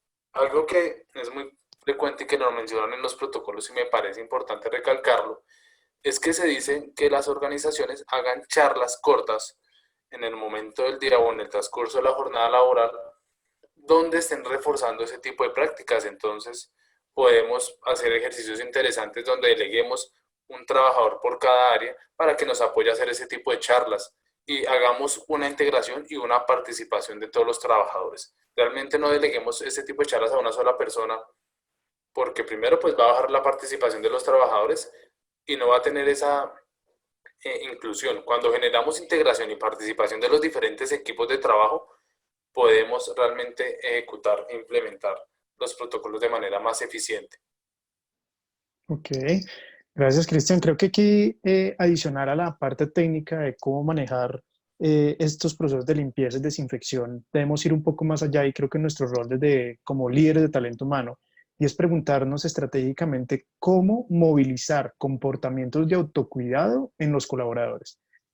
Muchas de las acciones o muchos de los protocolos de bioseguridad pues son muy técnicos, son muy del hacer. Pero para poder llegar al hacer, debemos lograr, en algunas circunstancias, realizar algunos procesos de conciencia y movilizar emociones en pro del autocuidado. Muchas personas no solamente se mueven con instrucciones, sino que necesitan saber el por qué y el para qué. Entonces creo que ahí es importante, como líderes de talento humano, realizar toda una estrategia alrededor de la movilización de comportamientos para el autocuidado, cómo lograr mover emociones y conectar la parte técnica con la parte emocional para que realmente genere movilidad. Entonces, ahí es valioso, creo que desde nuestro rol de líder de gestión humana, poder realizar ese vínculo y poder movilizar a toda la compañía hacia estos protocolos de limpieza y desinfección, no porque tengamos que tener policías dentro de la organización haciendo que las cosas sucedan, sino que se vuelva un tema de autocuidado, un tema de realización propia o de autocuidado propio, y que realmente sea la persona quien realmente genere las medidas. Incluso muchos de ellos tienen muchas mejores ideas de las que uno pueda tener como líder o pueda tener inclusive el mismo proceso de bioseguridad. Entonces, escucharlos, entender qué es lo que ellos pueden tener como ideas para poder lograr mejores protocolos en bioseguridad. Gracias, Cristian, esa intervención. Una pregunta que nos hacían en el auditorio frente a esta pregunta y ¿es necesario que todas las personas tengan kits de limpieza y desinfección? ¿O podemos generar algunas, no sé, herramientas generales? No sé, ¿qué cosas podemos generar ahí, Cristian? Eso va a variar mucho del contexto donde estemos y dependiendo de las funciones. Si hablamos de un equipo comercial que va a estar en calle, que va a estar en campo, deberíamos dotarlos a cada uno de un kit de limpieza y desinfección. Entonces, ese kit puede contener unas gafas, unos guantes, un tapabocas o varios tapabocas dependiendo la jornada, un spray con atomizador con una sustancia para desinfectar los zapatos, la ropa, los guantes, los elementos de protección y las superficies donde vayan a estar. Si estamos en un contexto, en una oficina, donde podemos poner un dispensador de un alcohol glicerinado y tener 2 o 3 spray para toda la oficina, dependiendo del número de personas también que hayan o estén desarrollando la labor, pues es mucho más viable y va a salir más económico. Que sí es obligatorio darle a cada trabajador los elementos de protección y darle la información sobre cómo utilizar los kits si los tenemos de manera general. Entonces, va a variar mucho el contexto, recomendaciones y lo que se sugiere en las guías que genera el ministerio es que dotemos las oficinas y en especial en la resolución 66 habla una parte que es medidas locativas, donde nos hablan específicamente esa parte de dotar con gel antibacterial, productos que apoyen a hacer la desinfección y pues lógicamente un suministro de agua y de jabón y unas toallas desechables. Entonces, dependiendo de los roles, yo les aconsejaría que para las medidas locativas pues realmente hay unos lineamientos y ajustarlas al número de personas y volumen de trabajadores. Entonces podemos manejar unos elementos y unos kits por piso o por oficinas y pues para las personas que realmente sí están en calle o que tienen contacto con clientes o que están realmente haciendo las funciones de un riesgo mayor, les demos un kit personal a cada uno. Ok, qué bien, perfecto. Frente a estos temas de elementos de bioseguridad que tú hablabas, Hay algunos, ¿cuáles son los básicos? Pero más allá de cuáles son los básicos, hay algunos elementos de protección adicionales de cara a estos sistemas de bioseguridad por el COVID que tengan que ver por alguna industria específica. Sí, hablemos de la particularidad de los sectores de riesgo directo, como lo hacía mención la norma. Entonces hablamos de un sector de la salud o personas que apoyan toda la operación del sector de la salud. Estas Ujú, personas, ha sido claro el ministerio, se les debe dar guantes, tapabocas, gafas o careta y unos trajes que generan una protección antipartículas y antifluidos, entendiendo ujú, que ellos van a tener un riesgo a exposición de fluidos, ya sea corporales o pues que hayan tenido contacto con pacientes de COVID-19. Importante empezar a evaluar, dependiendo del riesgo, que son tres: riesgo directo, indirecto y un riesgo bajo que da la normatividad, para adaptar nuestros protocolos de bioseguridad. Algo que ujú, ha hecho mención y que es bastante importante recalcarlo, es en una de las guías que da el ministerio, y es que dice que la utilización de guantes en contextos de oficina realmente no es necesario. ¿Por qué? Si hacemos un análisis, cuando nos ponemos los guantes y tenemos contacto con los diferentes elementos, va a haber una concentración de microorganismos, virus y bacterias en los guantes, y realmente va a ser un nicho donde hay un riesgo de contagio más alto. Si yo llego a estornudar y me llego a tocar la cara en algún momento, si manipulo algún alimento, entonces va a haber un riesgo mayor el tener o utilizar los guantes en estos contextos. Hay una guía que recomienda que en contextos donde podamos hacer lavado de manos como las oficinas, realmente no utilicemos los guantes, sino que hagamos un lavado de manos cada 3 horas, que va a ser más eficiente. Algo a ujú. resaltar de manera breve es que el lavado de manos es importante porque el virus en su composición externa o tiene un nivel de grasa bastante elevado.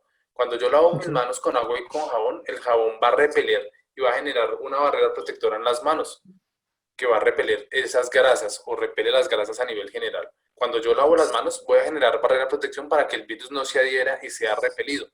Si yo realizo el proceso de lavado de manos cada 3 horas, voy a garantizar que esa barrera esté vigente. Realmente, cuando uno lava las manos, tiene un rango de protección de 3 horas frente a ese tipo de virus. Entonces, realmente es más efectivo en las oficinas no darles guantes, sino que laven sus manos cada 3 horas. ¿En qué contexto sí se Ujú. debe usar de pronto los guantes? En el medio de transporte masivo o en contextos donde no tengan acceso a agua y jabón. Ok. Vale, gracias, Cristian. Voy a seguir con algunas preguntas del auditorio. Sandra nos pregunta, una inquietud, ¿con un solo síntoma ya debemos aislarlo? Ejemplo, congestión nasal. Correcto. Es algo que es, digamos, debemos activar la ruta. Entonces, cuando hablamos de activar la ruta, si la persona está en la oficina y empieza a presentar síntomas asociados al COVID, debemos activar todo el protocolo. ¿Qué es importante para validar el riesgo? Primero, es aislar la persona, activar las líneas de comunicación con las entidades. Cuando realizamos la comunicación con las entidades, la EPS, la Secretaría de Salud, o la entidad de control que estemos realizando la comunicación, ellos van a contactarnos con un personal de la salud que va a realizar un tamizaje. Cuando esta persona realiza el tamizaje, realmente va a magnificar y a medir el riesgo. Entonces, al momento de realizar la llamada, esa persona va a dar unas indicaciones donde puede decir: no, realmente el riesgo es bajo, genera aislamiento preventivo de la persona 14 días, o realmente la persona no representa riesgo de contagio, puede desarrollar sus labores de manera efectiva. Esto tiene que hacerlo y hay que dejar constancia de que se activó y se realizó el protocolo. Porque ¿qué llegará a suceder en el caso en que la persona presenta síntomas en la jornada laboral y no activamos el protocolo, y esta persona tiene el virus e infecta toda el área y nos detiene ese turno o esa jornada laboral? Entonces, siempre en esta parte de riesgos es evaluar esos escenarios catastróficos que pueden suceder y puede haber una probabilidad. Entonces, es mejor activar el protocolo, contactar con las líneas, y ya van a ver un seguimiento de esas líneas donde nos van a dar unas instrucciones muy puntuales y realmente pues generar ese tipo de coberturas. He conocido casos de empresas que han activado los protocolos, llaman a las líneas y la línea pues hace una validación y dice realmente la persona no tiene riesgo de contagio, y les hacen recomendaciones como si preexisten los síntomas o si hay complicaciones médicas, se comuniquen o tomen otras medidas de control. Pero es importante activar el protocolo de bioseguridad para cumplir con nuestra responsabilidad como organizaciones. Y pues ya ir siguiendo con los lineamientos. Realmente por las líneas ahorita ya han mejorado un poco el nivel de atención, a diferencia de cuando inició la contingencia, que realmente había un desorden y había un poco de desorganización en estas líneas de atención. Pero sí es importante activar el protocolo y dejar la evidencia. Vale, Cristian, gracias. Creo que ahí me gustaría un poco intervenir en este punto desde la parte estratégica. Y Sandra, gracias por tu pregunta, porque es sumamente valioso entender que hay que manejar algo alrededor de todo esto. Creo que las grandes habilidades de nosotros como líderes de talento humano, y lo vamos a ver más adelante en las estrategias para riesgo psicosocial, es que tenemos que estar preparados ante esto. Eso es una situación que va a suceder, que es real, los protocolos son reales, los protocolos hay que aplicarlos y con la realidad no vamos a poder pelear. Sin embargo, la otra realidad, según pues varios expertos en temas de bioseguridad y de temas epidemiológicos, es que posiblemente todos vamos a tener COVID-19, entonces hay que empezar a convivir con ello. Pero para poder anticiparnos a eso como líderes de talento humano, debemos empezar a entender que si llegara a suceder un caso de COVID-19, ¿qué vamos a hacer? ¿Cómo vamos a manejar estratégicamente la situación? ¿Cómo vamos a manejar las emociones de nuestros colaboradores para que no entremos en pánico? ¿Cómo vamos a formar a nuestros líderes para que estos líderes tengan conversaciones asertivas con los colaboradores y empezar a generar un ruido positivo dentro de la organización y no empezar a tener discriminación frente a estos colaboradores? O, bueno, es importante mapear todos los posibles escenarios que podamos tener en el momento en que se presente un caso positivo y vamos a ver una estrategia bien interesante más adelante en el curso y es, ¿por qué no generar un protocolo? Más que un protocolo es se me fue la palabra. Eh, Las medidas, no, generar, se me fue el nombre. Lo que hacemos con el tema de emergencias. los Un simulacros. simulacro, perdón, gracias, Cristian. Un simulacro de COVID positivo. ¿Qué tal si nos creamos un simulacro de COVID positivo dentro de la organización para poder anticiparnos a esto?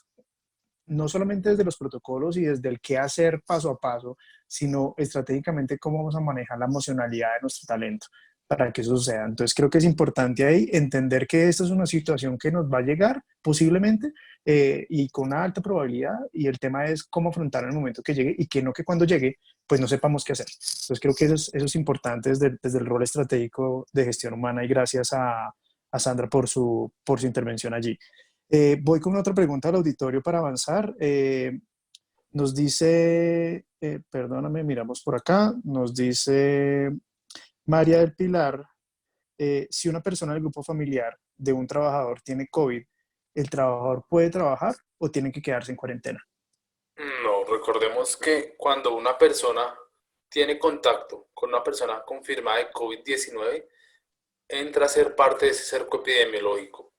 Entonces, muy seguramente, si yo convivo con mi núcleo familiar y una persona de ese núcleo familiar tiene COVID-19, las entidades de control, especialmente la Secretaría de Salud y EPS, van a aislar todas las personas con las que ha tenido contacto, iniciando por la familia.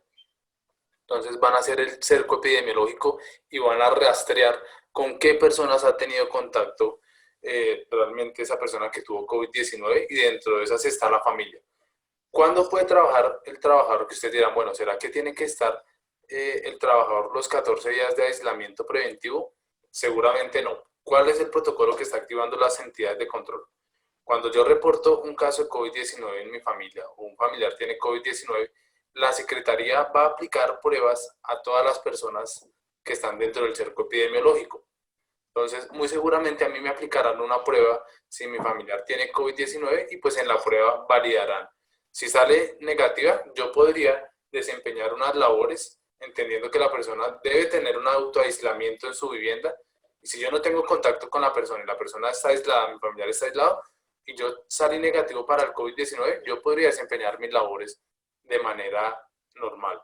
Si yo Es, salgo en la aplicación de la prueba contagiado como COVID, pues ya debo también seguir la ruta de activación. Hemos visto casos donde una persona del núcleo familiar tiene el COVID-19, pero las otras personas, por los niveles de defensa, por el número de contactos que tuvo o por el tiempo de exposición no se contagió, entonces con la prueba que realmente es negativa, no tendría medidas de aislamiento. Ok, bueno, gracias, Cristian. Perfecto. Aquí hay una pregunta interesante a nivel de protocolos de movilidad. Dice, bueno, no me aparece el nombre, pero dice, buenos días, quisiera conocer si en cuanto a protocolos de movilidad, ¿qué empresas deben reportarlo y cuál es la normativa guía para su elaboración? Bueno, en relación a los protocolos de movilidad, entendiéndose de quién debe reportarlos. Debe reportarlo la empresa de movilidad como tal. O sea, si la empresa presta un servicio, debería haber una copartición o una coparticipación, entendiéndose que la participación debe ser dividida. Un ejemplo, si yo contrato a una empresa para que me preste un servicio de transporte y llega a haber un COVID, deberían reportarlo las dos entidades. Ujú. Ok, perfecto, gracias, Cristian. Y creo que es momento para confirmar o informar a nuestro auditorio frente a la pregunta que hacía esta persona y es frente a la guía para su elaboración.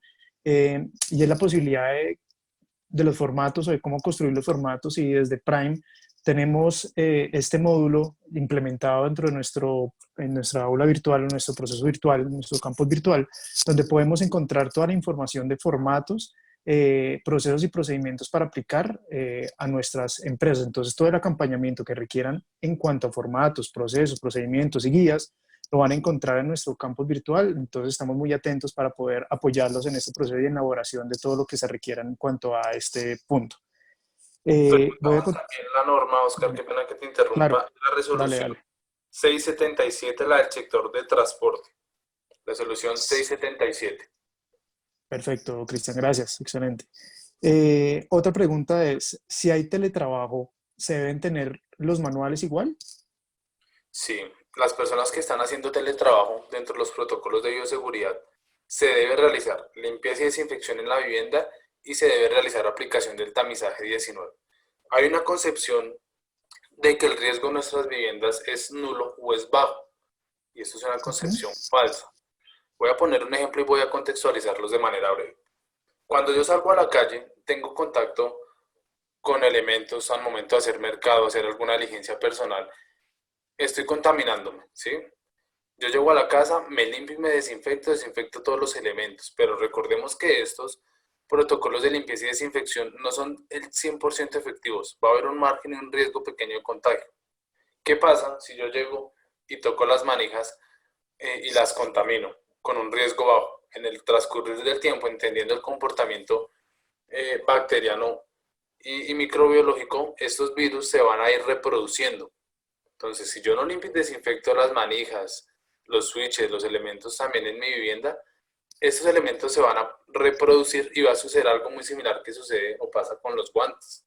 Se van a contaminar y van a hacer un nicho de contaminación. Entonces, a veces desinfectamos la vivienda una vez a la semana y realmente es donde hay un riesgo latente y presente.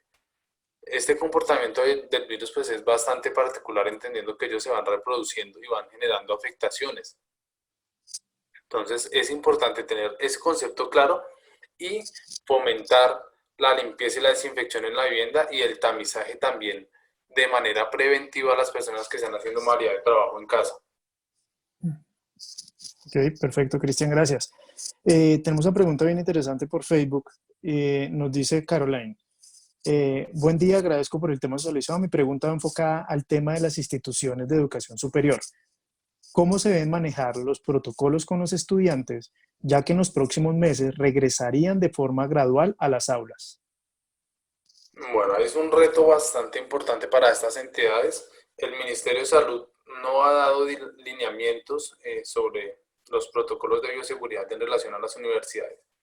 ¿Qué se podría tomar y qué se podría ir articulando? De pronto para un personal administrativo, si necesitan desarrollar sus labores, ir adecuando el distanciamiento y las barreras de protección. Realmente evaluar un contexto donde ingresen las universidades entendiendo que habría una gran acumulación de personas, se podrían señalizar y enmarcar rutas de ingreso y de salida que sean de pronto diferentes, ir articulando, ir capacitando en caso de que se llegara a reactivar este sector y las universidades cómo se realizarían los procesos de tamizaje al ingresar, entendiéndose pues que va a haber un gran flujo de personas para organizar e ingresar a la universidad de manera simultánea. ¿Cómo sería la ubicación y la distribución de los estudiantes en esos contextos? Y cómo también de pronto reducir esos riesgos de ventilación y ampliar esos flujos de aire dentro de las instituciones. Entonces es empezar a evaluar que si realmente se reactivan las universidades, como ha pasado en otros países que ya están activando las universidades, generan es un control a los estudiantes y a los miembros o a los trabajadores.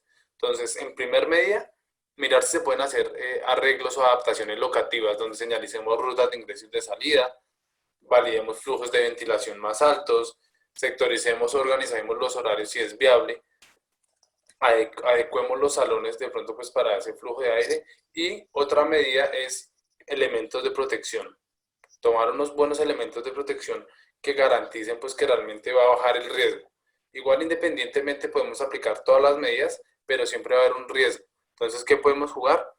A maximizar y minimizar ese porcentaje de riesgo. Realmente podría verse afectado pues la continuidad de un estudiante, pero sí es importante realizar los tamizajes y fortalecer también los ciclos de limpieza y desinfección.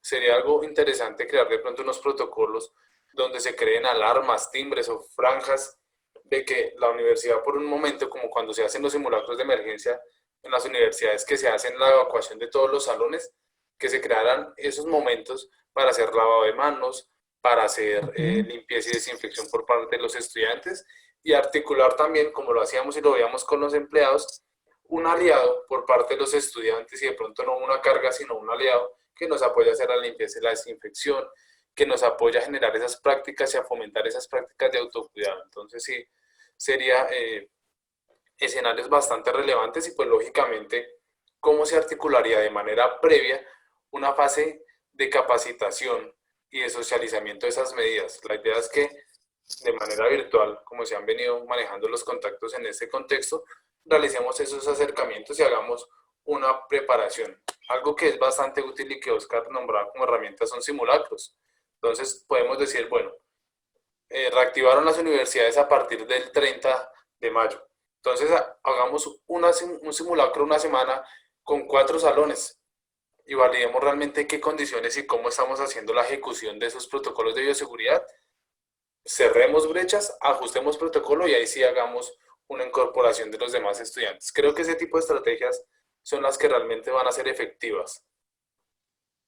Ok, perfecto. Hay una pregunta que también nos hace el auditorio y que es importante entender que tenemos pues en nuestro asistentes a hoy de nuestro congreso muchas personas que tienen puntos de venta y que tienen que tener servicio al cliente. Entonces, ¿qué recomendaciones podemos generar como expertos en bioseguridad para este proceso de servicio al cliente, para todo lo que son puntos de venta de atención personalizada? ¿Qué podemos recomendar allí, Cristian? Bueno, para las personas que tienen contacto con los clientes y algo que se está utilizando ahorita en los bancos es primero marcar ruta de ingreso y ruta de salida de los clientes. Si vamos a tener un acceso de pronto o acceso al público de manera abierta. Entonces, primero de marcar una fila o un ingreso controlado, donde las personas que vayan a adquirir los productos, dependiendo el espacio y el contexto en el que estemos, se controlen que ingresen de manera paulatina y no ingresen un volumen de personas elevadas al establecimiento. Entonces, primero, validar el ingreso y la salida. Segundo, generemos barreras de protección entre el cliente y la persona que está prestando el servicio.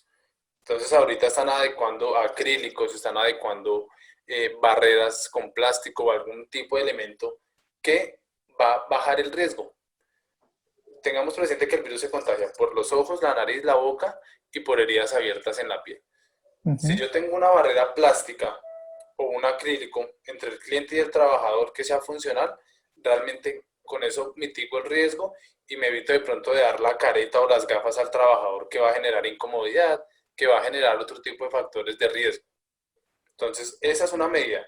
Donde usamos un acrílico, ahorramos costos, porque si hacemos la proyección, muy seguramente el desarrollo del virus va a seguir en todo el año. Entonces, ahorramos costos en comprar gafas o caretas, ahorramos también el personal y optimizamos el tiempo del personal de entregar estos elementos, de hacer requisiciones de compras. Entonces es empezar a ver que ese tipo de medidas como unos acrílicos o unas barreras de protección y un control en el ingreso va a ser más efectivos que dar los elementos de protección. A veces nos cerramos y decimos no, elementos de protección para todo el personal, pero hay otro tipo de medidas que a largo plazo y por la parte de mantenimiento y operatividad van a ser mucho más efectivas y benéficas, tanto para la comodidad del trabajador como para la comodidad de la empresa y la organización. ¿Qué se Ok, debe hacer? Si ponemos una lámina, un acrílico de división, realicemos un proceso o articulemos ese tipo de elementos a los protocolos de limpieza y desinfección. ujú, Capacitemos a las personas para que realicen el tamizaje y haya alguien controlando el ingreso. Y fortalezcamos también algo que es tendencia ahorita, es el servicio a domicilio. La Cámara de Comercio ha habilitado unas ayudas para que las personas monten sus páginas web y monten esa parte de mercadeo digital. Entonces, empecemos a evaluar si tenemos una empresa de servicio, cómo mediante los contactos, los clientes, páginas virtuales, empezamos a hacer una socialización de domicilios. Algo que hace Lonely que me parece muy curioso y Oscar lo mencionabas al principio es que ellos, como no tenían, pues lógicamente todas las personas en el establecimiento o todos los clientes en el establecimiento, perdón, ¿ellos qué hicieron? Dejaron unos trabajadores alistando pedidos y otro grupo de trabajadores que atendían en el establecimiento los dotó con bicicletas, herramientas, de los mismos trabajadores a pie hacen despachos a domicilio. Entonces, ujú. si tenemos un personal en planta y realmente como se va a bajar la afluencia de personas en el establecimiento, podemos empezar a utilizar este tipo de alternativas para, de la mano de plataformas digitales y como bien lo mencioné, la Cámara de Comercio ha habilitado unos cursos y unas páginas para crear estos medios de marketing y compras digitales, pues utilicemos estas herramientas y empecemos a buscar e innovar alternativas de comercio que nos permitan seguir con la operación y tener al personal de manera ocupada. Ok, perfecto. ¿Qué podemos hacer con ese tipo de empresas o de puntos de venta donde sí o sí normalmente se tenía contacto con el cliente, como por ejemplo en temas de venta de ropa o de maquillaje, donde pues la gente tenía que probarse la ropa y en temas, por ejemplo, de maquillaje, hacían pruebas de maquillaje, bueno, cosas como esas. ¿Hay algún tema ahí específico en temas de bioseguridad que se pueda recomendar allí? Bueno, la ropa, digamos, ya sería una restricción bastante fuerte, entendiéndose que si yo tengo todo mi cuerpo contaminado y tengo una prenda que estamos generando un cambio frecuente, pues va a ser bastante difícil, porque puede haber un riesgo realmente de contagio. La prenda, pues digamos, son escenarios que tocaría evaluar muy bien, porque prácticamente habría un riesgo bastante elevado. ¿Qué podríamos hacer de pronto? Medidas o generalizar estrategias para que los clientes realmente accedan pues a estos muestrarios. La parte de maquillaje va a ser un riesgo pues también mayor, entendiéndose que los ministerios o el Ministerio de Salud y las guías que ha emitido es que se recomienda que reduzcamos el nivel de maquillaje y no portemos elementos metálicos, entendiendo que estas dos variables van a generar un mayor nivel de riesgo de contagio. Entonces, pues sería un reto bastante interesante poder de pronto articular eh, ese tipo de herramientas tecnológicas. Ahorita vemos también que hay programas que uno toma la foto y le puede adicionar o poner las prendas a las personas, como se hace, o lo conozco en algunas, un ejemplo, las peluquerías. Hay peluquerías donde uno va, le toman la foto y le hacen una simulación de cómo le va a quedar el peluqueado. Entonces, ese Ujú. tipo de herramientas podrían utilizarse, digamos, en estos sectores tan específicos. Mirar de pronto las medidas o las curvaturas para poder ajustar las prendas. Y que un ejemplo, si yo compro un pantalón, no me vaya a quedar justo ni largo de cintura. Entonces yo mido el pantalón y sé que el pantalón, la talla M mide 45 centímetros, un ejemplo, de diámetro. Entonces yo puedo medir la persona y ese tipo de medidas o estrategias se me ocurren que serían bastante viables para poder pues, apoyar este tipo de sectores. Vale, Cristian, gracias. Voy a hacer una última pregunta que creo que me parece estratégica y que pocos sabemos el valor allí es cómo saber hasta dónde va la responsabilidad de las ARL frente a protocolos y manejos de un caso positivo de COVID-19. Y cerramos con esta pregunta.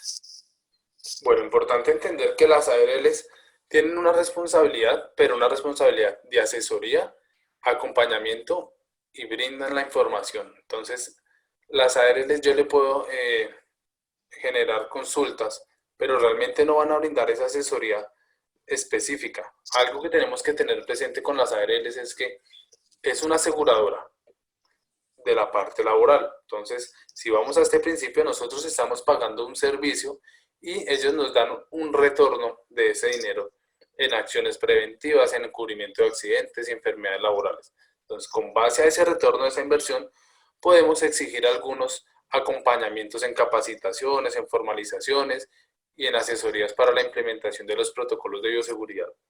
Pero, ¿qué llegará a suceder si realmente se confirma un caso de COVID-19 y se prueba negligencia de la organización? Que la ARL, como tiene canales formales de comunicación institucionales, van a lavarse las manos y van a bajar su responsabilidad diciendo, bueno, yo le brindé a la persona unas capacitaciones, le brindé unas herramientas tecnológicas, le envié por correo unas brochuras o una información, le invité a unos congresos o unas capacitaciones y hasta ahí llegaría la responsabilidad de la ARL. Ok, Realmente es responsabilidad de la empresa para aplicar y solicitar a la ARL este tipo de acompañamiento. ok.